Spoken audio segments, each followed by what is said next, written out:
तो श्री राधा के पति तुम्हें हम नमन करें हर बारी। कृपा दृष्टि की दियो सुसरन ब्रजे कुमार। बोलिए गोविंद भगवान की। आदरणीय उपस्थित समस्त श्रोता बंधु, जैसी आपकी यहाँ कथा चल रही थी कि हमारे विशेष शास्त्री जी के मुखारबंद से आप लोग कथा श्रवण कर रहे थे। टाइम तो हमारे पास खैर नहीं रहता है, क्योंकि न इतवार की छुट्टी न त्योहार की छुट्टी, जिंदगी हो गई चिल्लाते चिल्लाते।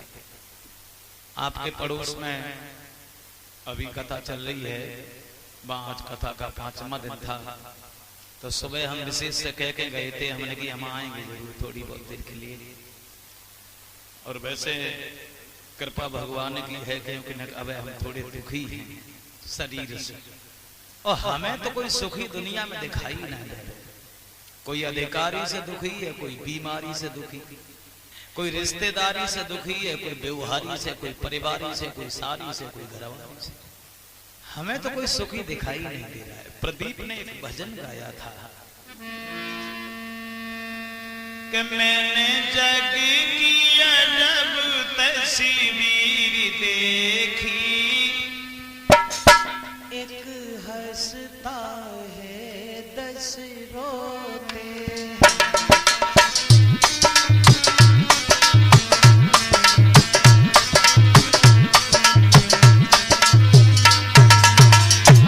मैंने जग की अजब तस्वीर देखी, एक हंसता है 10 रोते।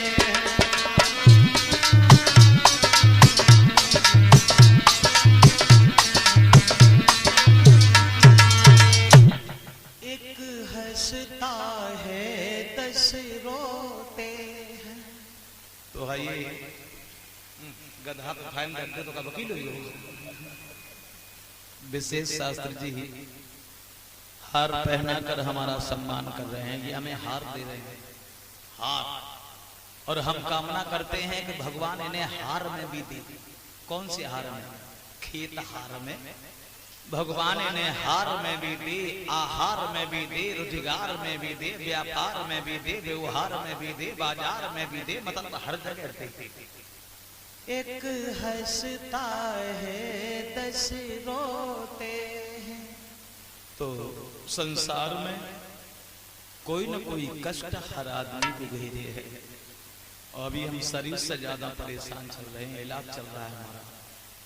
डॉक्टर ने कहा कि आप बोलेंगे नहीं, बात नहीं करेंगे, चलेंगे नहीं, फिरेंगे नहीं। अब बताओ हम बात नहीं करेंगे तो हम कथा कैसे करेंगे? हमारे घर वाले भी हमसे बहुत नाराज हैं। का जरूरत है जब डॉक्टर मना करते तो मत चिल्लाओ, मत बता करो, लेकिन हम क्या करें, हमें खुद ही अच्छा ना लगा तो घरे रहे। तो आइए जहाँ प्रसंग चल रहा था कंस वध के बारे में, भगवान श्याम सुंदर वृंदावन से जब मथुरा में गए हैं, नंद बाबा से अनुमति लेने के बाद, और जब मथुरा में घूमने के लिए गए तो सबसे पहले कंस के धोबी से भेंट भई। धोबी शराब की नशा में झूमता हुआ रहा है, पूरी गली में अकेले ही बने, तुम जाओ चलो जाए, चलो जाए। भगवान कन्हैया बोले, धोबी भैया हम कंस के मेहमान हैं, कपड़ा इसमें से आप हमें दे दो, तुम्हारा एहसान और हमारा काम हो जाएगा। तो धोबी कहने लगा, क्या राजा के कपड़ा पहनने के लायक चेहरा है तुम्हारा? हटो इधर। भगवान बोले धोबी। धोबी बोला, चीखो नहीं, ये नंद बाबा की जागीर नहीं है, मथुरा है भोजराज कंस का शासन है। धोबी भगवान को बिल्कुल नहीं दबा। और माफ करें, दबेऊ कैसे? क्योंकि जब दबा कोई दबा नवाई धो रहा हूं। एक कवि ये कह रहा है, इसको पीने से ही चेहरे पर रूहानी आए, इसे बूढ़ा भी पिए तो जवानी आए। भगवान कन्हैया बोले धोबी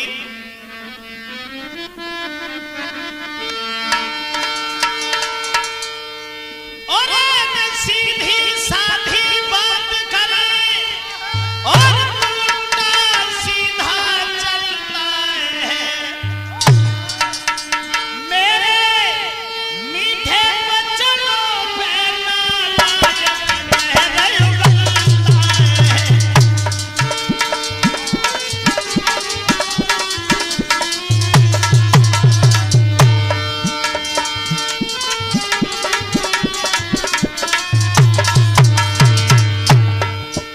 धोबी बोला सुनो घनश्याम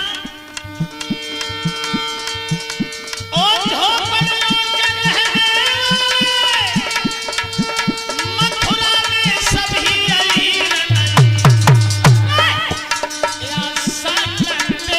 चल गई नंद बाबा की जागीर नहीं।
ये हार जो हमारे करीब आया है श्रीमान देवेंद्र कुमार की तरफ से, जिनके यहाँ ये कथा का आयोजन चल रहा है, जिनके सौजन्य से हमारा आना हुआ, आप सबके दर्शन हुए। और ये 101 रुपया पुनीत यादव, ये अखतौली के रहने वाले हैं, उनकी तरफ से आए हैं। आइए देखें आगे। धोबी की ऐसी बात सुनने के बाद में भगवान ने धोबी की गाल पे तमाचा दिया। धोबी वहीं बेहोश हो गया। थोड़े समय के बाद में धोबी खत्म हो गया। कंस के दर्जी ने आकर के सबके वस्त्र फिट किए हैं। भगवान ने उन्हें आशीर्वाद दिया और वो आगे चले हैं। जब ग्वालों को साथ लेकर तो देखा एक कंस की दासी आ रही है। कैसी है वो दासी? देखा भगवान ने सारे कुरूप को जोड़ी जारी और ब्रह्मा जी ने सिरजा था बेटी जगह सोटे।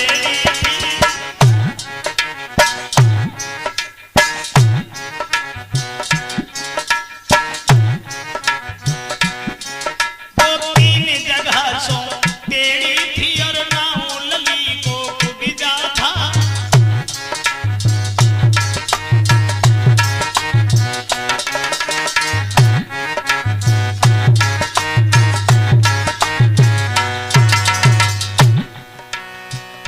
कुबिजा जो 3 जगह से टेढ़ी थी। भगवान ने कहा कि मेरे भी तिलक कर दो।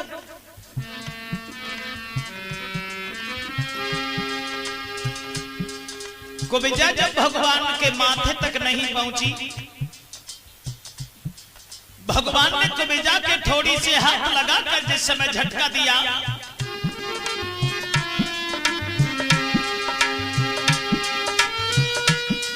मोहन का हाथ लगाते को बड़ी मिट के छबिदान भई।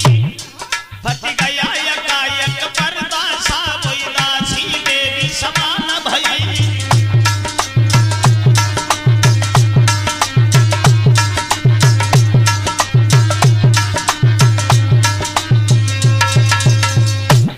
कुबिजा के बदन से जैसे ही हाथ लगा है, एकदम कुब्जा देवी की तरह सुंदर बन गई। और उसके बाद कन्हैया सब ग्वालों को लेकर के जहां कंस का धनुष रखा है वहां पहुंचे। पहरेदार कहने लगे कौन है आप? कंस का आदेश है, यहां कोई नहीं आ सकता। भगवान मुरली मनोहर कहने लगे सुनो, आज हमें कोई रोक नहीं सकता, क्योंकि हम झुके और इसी कदर झुके जैसे भेड़ी झुक जाती है।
के अलावा का गुजर ना होते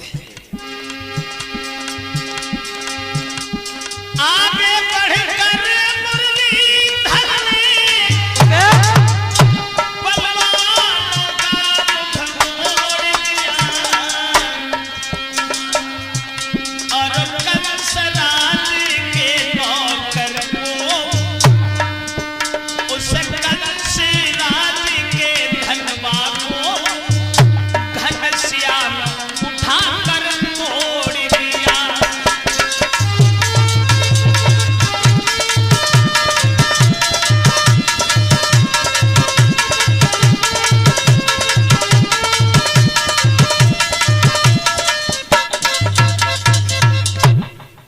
कंस के धनुष को तोड़ने के बाद, माफ करें बहुत जल्दी कर रहा हूं मैं, उसके बाद नंद बाबा के करीब गए हैं। कंसराज ने जब ये सुना है कि वो धनुष टूट गया, कंसराज ने कुबलिया पीड़ा हाथी, जो हाथी कंस के ससुर जरासंध ने दिया था, उस हाथी को द्वार पर लगा दिया। भगवान बोले भैया पीलवान इस हाथी को अलग कर लो। पीलवान बोला ऐसे थोड़ी अंदर जाओगे, मेरे हाथी को हटा दो फिर चले जाओ। और जो ये शब्द सुने तो भगवान कन्हैया को क्रोध आ गया। जिस समय भगवान यादवेंद्र सरकार योगी राज कृष्ण को क्रोध आया है दोस्तों, तो भगवान कन्हैया उस पीलवान से बोले हैं हमें तो वंशी कहलाते हैं और कहे तो रत्न दिखाई डाले, कहे दे पसली पसली करके तेरे हाथी की गेंद बनाई डाले।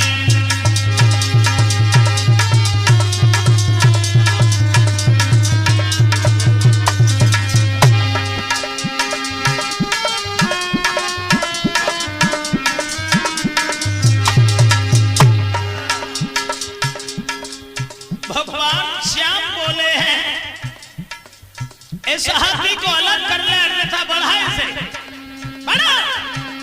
हम भी देखें तेरे हाथी में कितनी हिम्मत है। खेल ही खेल में सूंडी पकड़ के हाथी जब मारो, ओ गिरो जमीन पे करियो हंस किनारो।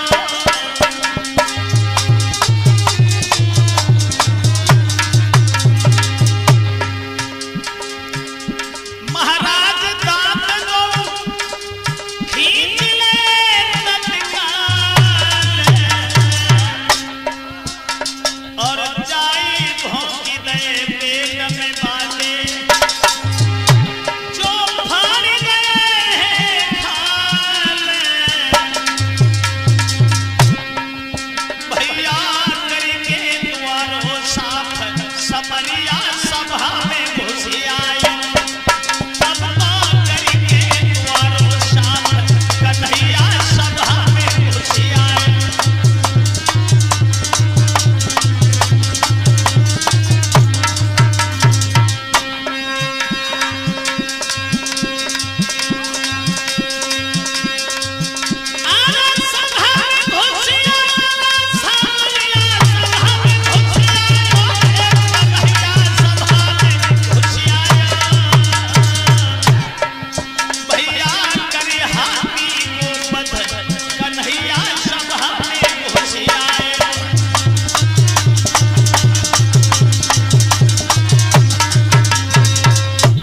भगवान श्याम उस हाथी का वध करते हैं।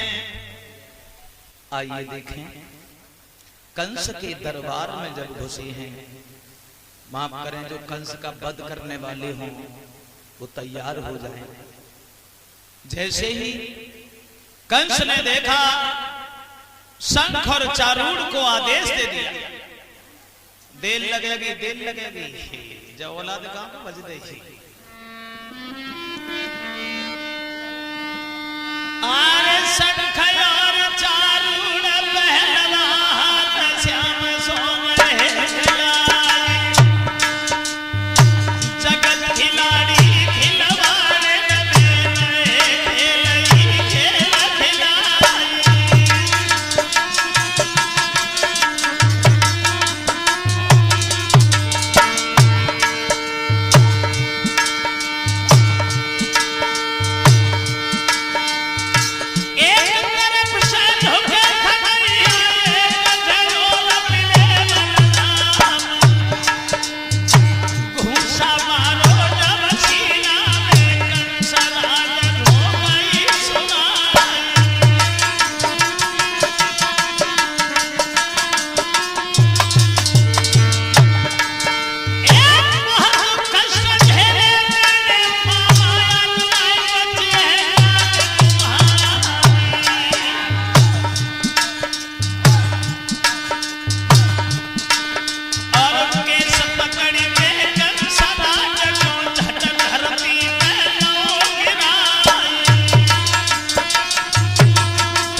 घूसा मार मार कर भगवान कन्हैया उस कंस के प्राणों को खींचने लगे हैं। कौन है भैया कंस का वध करने वाले, पहुंच जाइए। तो फिर कहने के लिए न खड़े रहो, लगाओ निशाना और मार दीजिए, किसी और को नहीं। हाँ, कंस को कोई बात नहीं, लगे रहो लगे रहो। अरे ईंट ही मारते हो जामे, अरे लगे रहो ना, कहां से कहो। बहुत सुंदर। बोलिए गोविंद भगवान की। कंसराज का वध करने के बाद यमुना के किनारे ले जाकर उनका अंतिम संस्कार किया है। जरा ध्यान दें, कल की कथा आपकी ओर से है और माताएं बहनें कल सुदामा चरित्र के लिए अपने अपने घर से चावल लेके आए। अरे जय बोलो विपन बिहारी की जय बोलो।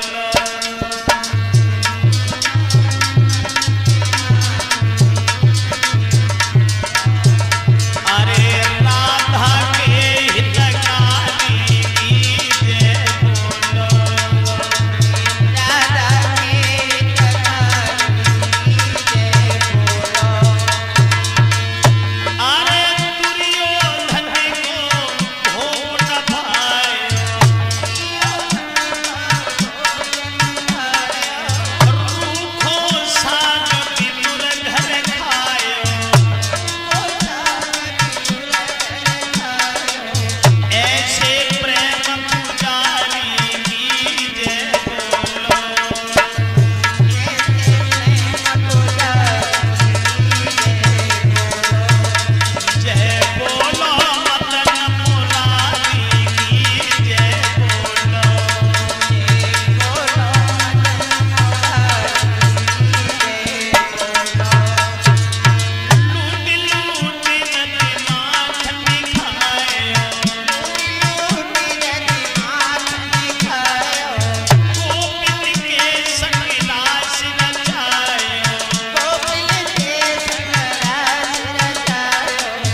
इन्होंने लिखा है, एक लाइन सुना देते हैं।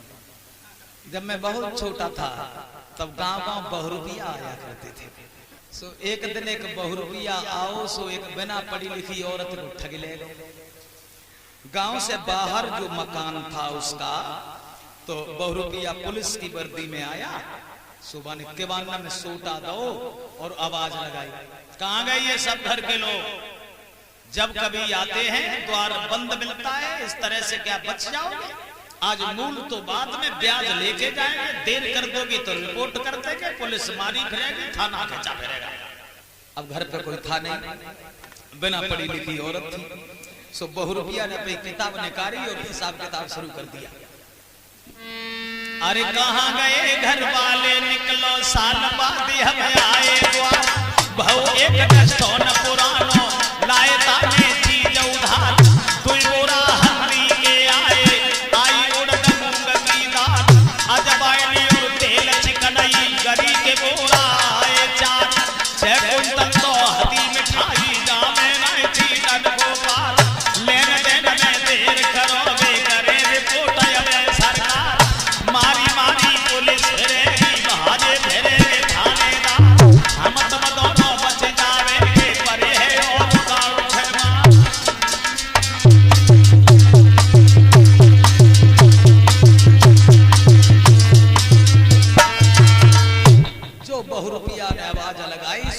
पढ़ी लिखी औरत बेचारी निकल के आई, जैसी के बार खोले, लेकिन एक मुसीबत थी, वो औरत गर्भवती थी। और जो गर्भवती औरत को देखो, बहुरूपिया ने अपनी किताबों तो बंद कर दी और कहने लगा ये क्या है, पिछला हिसाब तो हुआ ना, हिम्मत कैसे पड़ी गई। और बहुरूपिया बोलो कि पैसा पिछलो ही उधार जद्दू सरे की तैयारी,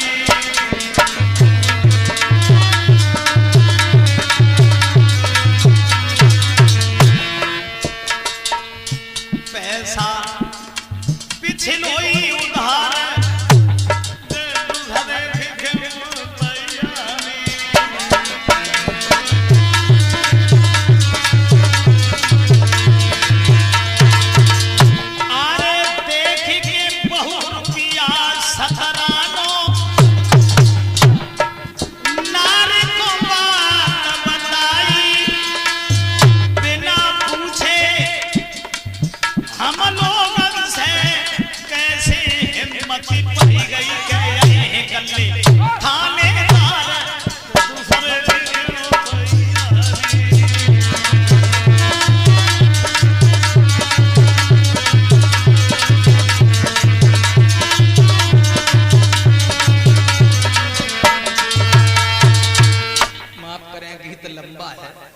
क्षमा चाहूंगा, फिर कभी दर्शन होंगे आप सब लोगों के।